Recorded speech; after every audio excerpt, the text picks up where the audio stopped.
ये आकाशवाणी रायपुर है। छत्तीसगढ़ी समाचार बुलेटिन के संग अनुरिमा शर्मा के जय जोहार। केंद्र सरकार ह देश भर के सबो शहरी स्थानीय निकाय मन ले बरसाती जल सकेले के कारगर निगरानी बर प्रकोष्ठ बनाए के संगे ज्यादा नहीं तो एक ठिन जल निकाय के मरम्मत करे बर कही ही केंद्रीय आवासन और शहरी कार्य मंत्रालय ह शहरी जल संरक्षण संबंधी दिशा निर्देश म कही है कि ए प्रकोष्ठ ह निकाले गे भुइयां भीतरी के जल के मात्रा ओखर फेर ले भरे के निगरानी करही। ए महीना के पहली तारीख ले शुरू होए जल शक्ति अभियान के पहली चरण म ए दिशा निर्देश जारी करे गे हे। ये अभियान ह अवैया 15 सितंबर तक ले चलही। यहाँ ये बता दन कि हाल में मन की बात कार्यक्रम में प्रधानमंत्री नरेंद्र मोदी हा वर्षा जल ला बचाए पर जोर देवत ही है कि एला जन आंदोलन के बनाए के जरूरत है।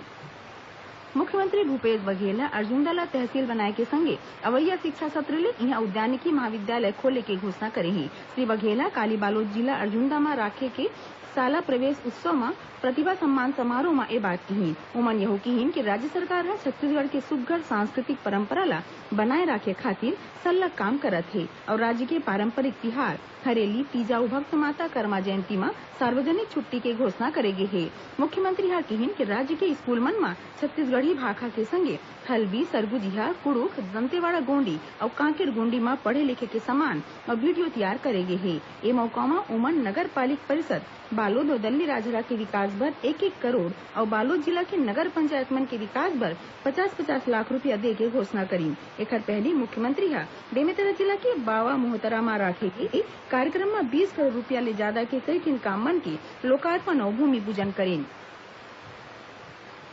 मुख्यमंत्री भूपेश बघेल हा प्रदेश के आंगनबाड़ी कार्यकर्ता और सहायिका मन ला छत्तीसगढ़ी में पाती पठोके गंवई जगह में नारी परानी और नान्हे लइका मन के देखभाल खातिर उखर डहार ले करे जावत काम के बड़े मारीन। मुख्यमंत्री हा पाती में लिखे हैं कि तुहार मन के प्रयास ले गांव के तस्वीर बदलत है।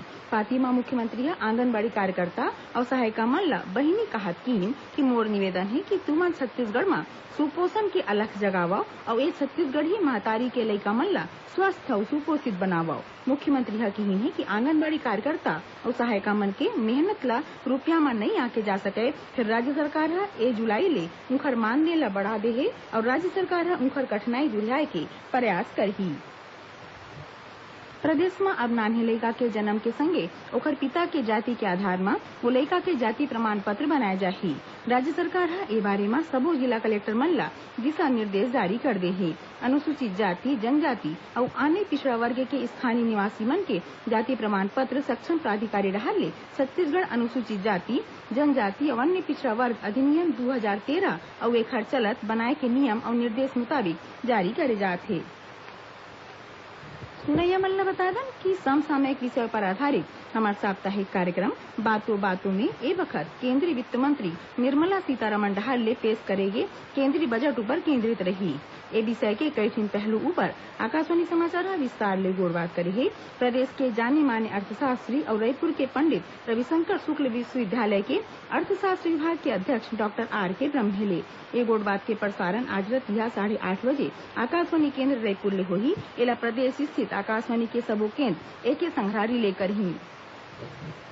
राज्य सरकार हा खवई पेय के जिनिस में अमानक रंग डार के बेचैया और बनिया मन के खिलाफ कड़ा कार्रवाई के चेतावनी दे है। खाद्य और औषधि प्रशासन विभाग हा कारोबारी मन ले खाद्य पदार्थ में अमानक रंग ला झन बौरे बर कही है। विभाग हा कहे है कि कहूँ अमानक रंग लबौरे जाही तो आजीवन कारावास और 10 लाख रुपया के जुर्माना की सजा हो सकत है। वहीं एखर बर हेल्पलाइन नंबर 934-05-97-097 में शिकायत करे जा सकत है। ए बेरा अमानक रंग और एल्यूमिनियम बरगला खाए पिए के जिनिस में बौरे जाथे जौन कैंसर और अन्य बीमारी के बड़का कारण है। मुख्यमंत्री भूपेश बघेल के महतारी बिंदेश्वरी बघेल के आज निधन हो गए। ओमन 82 बछर के रही। उनकर तबियत पाछू कई दिन ले खराब रही। ओमन राजधानी रायपुर के एक प्राइवेट अस्पताल में आज आखिरी सांस ली। काली उखर गृह नगर भिलई में अंतिम संस्कार हुई। प्रदेश कांग्रेस अध्यक्ष मोहन मरकाम भूपेश बघेल के महतारी बिंदेश्वरी बघेल के निधन पर दुख प्रकट करी है। एक संग छत्तीसगढ़ी समाचार बुलेटिन इन्हें सिरावत है। जय जोहार।